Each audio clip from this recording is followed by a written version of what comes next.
নমস্কার, জয় হিন্দ, জয় ভারত, জয় শ্রীকৃষ্ণ। আজ হঠাৎ করে সকালবেলায় বাগেশ্বর ধাম বাবা মানে ধীরেন্দ্র কৃষ্ণ শাস্ত্রী কলকাতায় পৌঁছে গেছে।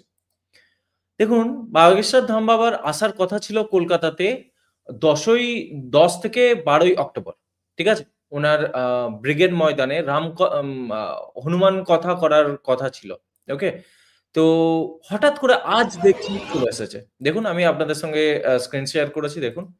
কলকাতা এয়ারপোর্টে রিসিভ করা হচ্ছে।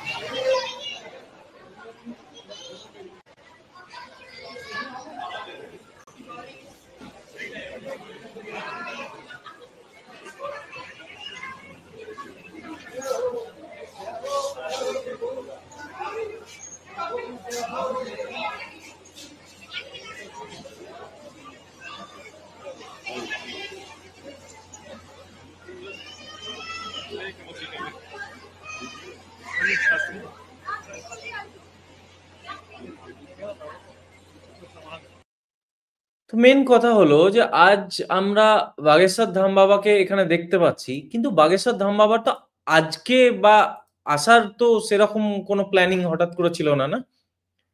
আমরা দেখেছিলাম যে মোটামুটি অফিসিয়াল কনফার্মেশন না থাকলেও মোটামুটি আমরা জানতাম বা অর্গানাইজারদের তরফ থেকে যা ইনসাইডার ইনফরমেশন ছিল তাতে ১০ থেকে ১২ তারিখ উনি ব্রিগেড ময়দানে রামকথা করার ব্যাপার ছিল। বাট হঠাৎ করে উনি আজকে সকালবেলায় এখানে কেন চলে এলেন? কি ব্যাপার-স্যাপার? এবং আ ব্যাপারটা হচ্ছে এরকমই যে শুধুমাত্র উনার আজকে সকালেই উনি এখানে এসেছেন। আজকে উনার সকালে আসাটাই যে সমস্ত ব্যাপার বা মেইন কনসার্ন এর ব্যাপার সেটা নয়। এছাড়াও আরো একটা ইম্পোর্টেন্ট ব্যাপার হয়েছে। আপনি জানেন যে ৩ দিন আগে আপনারা জানেন যে সদ্গুরু এখানে এসেছিল, কলকাতায় এসেছিল। মনে আছে তো কি সদ্গুরু কলকাতাতে এসেছিল? যদি কেউ একটু নিউজ মিডিয়াতে নজর রাখেন তো তাহলে জানবেন যে সদ্গুরু কলকাতাতে ৩-৪ দিন আগে এসেছিল। যে সেখানে এসে খুব মানুষদের সঙ্গে মানে জনসংযোগ করছিল। মানুষদের সঙ্গে কথা বলছিল, যাচ্ছিল। তো সেই সময় খুব একটা ইম্পোর্টেন্ট কথা সদ্গুরু মেনশন করেছে। যদি না শুনেছেন তো তাহলে আমি আবার শোনাচ্ছি। Something and we will be doing something and you'll see a lot of me in Kolkata. আবার শুনুন। যদি না শুনতে বলেন আবার শুনুন। We will be doing something and you'll see a lot of me in Kolkata.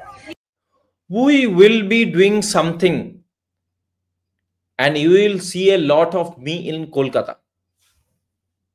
শুনলেন? ভালো করে We শুনুন। will be doing something and you'll see a lot of me in Kolkata.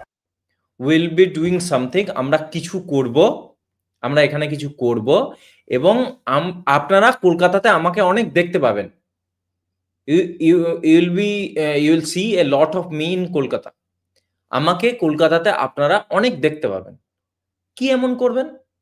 কি করতে চাইছেন? Will be doing something আমরা এখানে কিছু একটা করব এবং যার জন্যে আপনারা কলকাতাতে আমাকে অনেক বেশি দেখতে পাবেন। We will be doing something and you'll see a lot of me in Kolkata. আচ্ছা। তো তাহলে আমরা এখানে কিছু করব। আপনারা আমাদেরকে কলকাতাতে অনেক বেশি দেখতে পাবেন। এর মানে কি? কি করবেন? সদ্গুরু কি করবেন? কি করতে পারেন সদ্গুরু? বুঝতে পারছেন কিছু?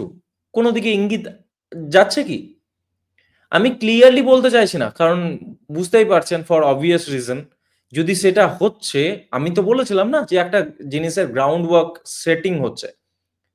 কেউ বলেছিলেন ধর্মান্তরণ এখানে সম্ভব নয়। ঘর ওয়াপসি এখানে সম্ভব নয়। সো তাদেরকে বলি এই পরিস্থিতিতে নয়। ফেভারেবল সময় আসুক, তার জন্য যে গ্রাউন্ড ওয়ার্ক করার দরকার সেগুলো হবে। হঠাৎ করে ধীরেন্দ্র কৃষ্ণ শাস্ত্রী আজকে কেন চলে এলেন? আনঅ্যানাউন্সড। এমন তো নয় যে আজকেই ওনার আসার কথা ছিল, আজকে উনি কোনো কথা করছেন, তা নয়। সদ্গুরু এলো তার ২-৩ দিনের মধ্যে আনঅ্যানাউন্সড ভাবে হঠাৎ করে ধীরেন্দ্র কৃষ্ণ শাস্ত্রী চলে এলেন। আপনারা দেখলেন আজকে এয়ারপোর্টে নেমেছেন এবং ইন্টারেস্টিং ব্যাপার হচ্ছে এটাই যে আপনারা জানেন হয়তো মানে আমার দর্শকরা তো অন্তত জানে যে ধীরেন্দ্র কৃষ্ণ শাস্ত্রী বাগেশ্বর ধাম বাবা কিসের জন্য ফেমাস? কিসের জন্য ফেমাস? মনে আছে তো? যে বাগেশ্বর ধাম বাবা হচ্ছে ঘর ওয়াপসি করানোর জন্য খুব ফেমাস। আমরা অলরেডি বাগেশ্বর ধাম বাবার উপরে একটা লাইভ স্ট্রিমিং করেছি পরশুদিন। যদি কেউ না দেখে থেকেছেন, পরশুদিন নয় তার আগের দিন, যদি কেউ না দেখে দেখেছেন তাহলে প্লিজ এটার লিংক আমি এই ভিডিও ডেসক্রিপশনে দিয়ে দেবো, লিংকটা দেখবেন যে বাগেশ্বর ধাম বাবা আসছেন এবং কেন তার আসার মানে গুরুত্বটা কি এখানে পশ্চিমবঙ্গে। তো আপনারা জানেন যে বাগেশ্বর ধাম বাবা কিসের জন্য প্রসিদ্ধ?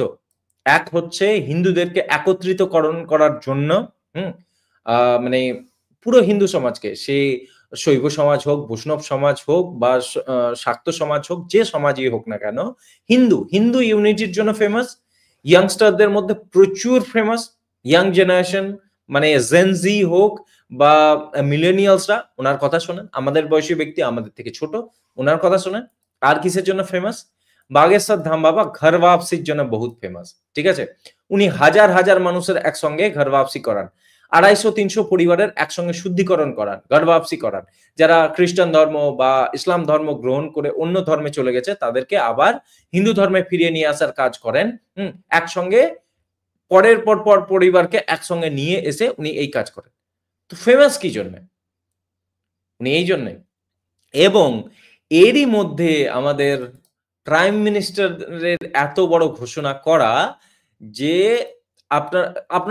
আমরা কালকে রাত্রে করেছি, লাইভ স্ট্রিমিং করেছি এবং আপনাদেরকে দেখিয়ে দিয়েছি যে কিভাবে আমাদের প্রাইম মিনিস্টার ওপেন থ্রেট করছেন আমাদের মানে এখানকার চিফ মিনিস্টার বা মমতা ব্যানার্জিকে কিভাবে কালকে ওপেনলি থ্রেট করেছেন, সেটা আপনারা দেখেছেন।